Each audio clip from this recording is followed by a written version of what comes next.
Video opens with powerful archival footage of Thomas Sankara speaking to a large, enthusiastic crowd.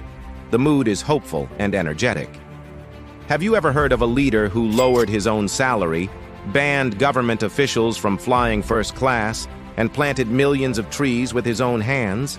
A president who vaccinated 2.5 million children in a single week and renamed his country from a colonial label to one that means land of incorruptible people. This isn't a fairy tale. This is the incredible, true story of Thomas Sankara, Africa's Che Guevara. Born in 1949 in what was then the French colony of Upper Volta, Sankara was the son of a gendarme. From a young age, he was known for his sharp intellect and deep sense of justice.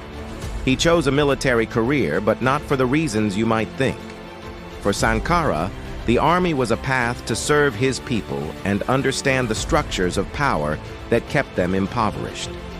He was a brilliant student at the military academy, but he also devoured books on history, politics, and revolutionary theory.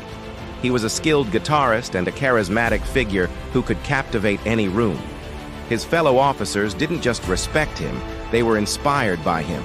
Upper Volta was one of the poorest countries on earth. It was plagued by corruption, drought, and a deep dependency on foreign aid. The political landscape was unstable, a revolving door of coups and ineffective governments that did little for the average person. Sankara saw this and his conscience burned.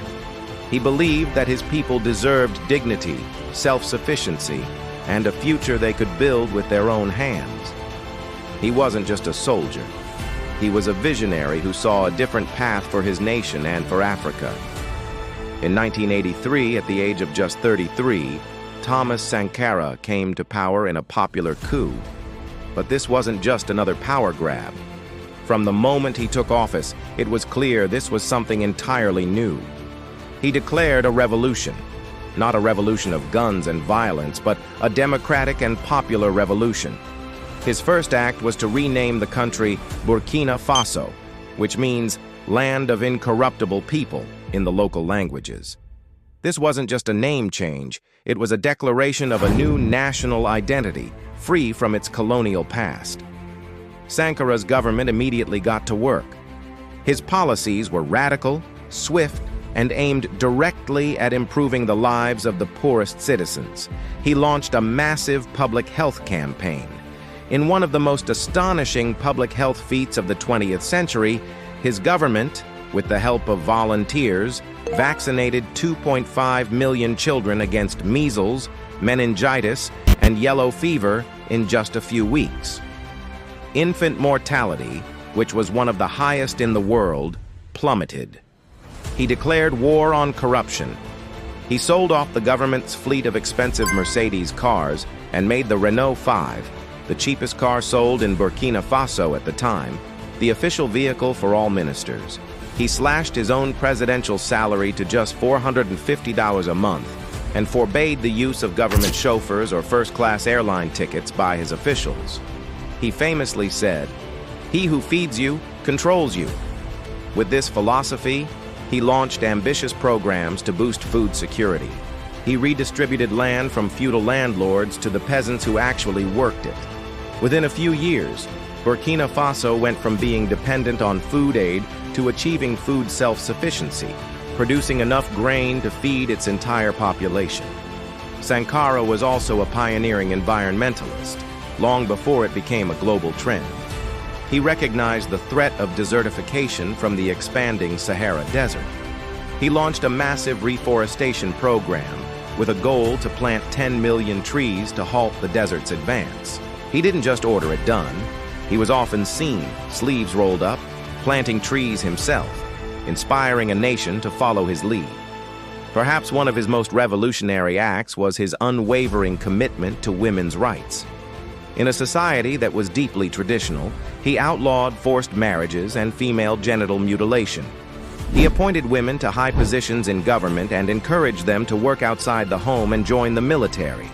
He famously declared, "The revolution and women's liberation go together. We do not talk of women's emancipation as an act of charity or because of a surge of human compassion. It is a basic necessity for the triumph of the revolution." He was decades ahead of his time. Sankara's vision wasn't just for Burkina Faso.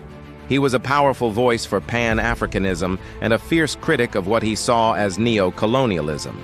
He challenged international financial institutions like the World Bank and the IMF, and he urged other African nations to repudiate their foreign debt. At a meeting of the Organization of African Unity, he gave a fiery speech saying, "The debt's origins come from colonialism's origins. Those who lent us money are those who colonized us. We cannot repay the debt." He argued that the money being siphoned out of Africa to repay these debts could be used to build schools, hospitals, and infrastructure. His charisma and powerful rhetoric made him a hero to many across the continent, but it also made him powerful enemies, both at home and abroad. His radical reforms upset the established order. The traditional elites, the wealthy business class, and some foreign powers were threatened by his anti-imperialist stance and his socialist policies. Inside his own government, tensions were rising. His friend and second-in-command, Blaise Compaoré, was growing distant, influenced by those who wanted to see an end to the revolution. Then, on October 15, 1987, the unthinkable happened. During a meeting, armed soldiers burst in. Thomas Sankara, the upright man, the father of the revolution, was assassinated along with 12 of his aides. He was only 37 years old. His revolutionary government, which had achieved so much in just 4 years, was overthrown. Blaise Compaoré took power, and many of Sankara's progressive policies were immediately reversed. The dream, for a time, seemed to be over. For years, an official silence surrounded Sankara's death. His body was buried in a simple, unmarked grave. But you cannot bury an idea. Sankara's legacy didn't just survive, it grew.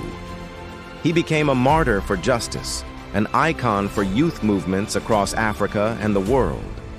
His speeches are still quoted, his image printed on T-shirts, and his story told by new generations who see in him the kind of leadership they yearn for. He is a powerful symbol of integrity, selflessness, and the unwavering belief that a better world is possible. In 2014, a popular uprising in Burkina Faso, largely inspired by Sankara's memory, overthrew the 27-year regime of Blaise Compaoré. The people chanted Sankara's name, demanding justice and a return to his ideals. In 2022, after a long-awaited trial, Compaoré was convicted in absentia for his role in the assassination. Finally, Sankara and his comrades were given a proper state reburial, a hero's farewell that was long overdue.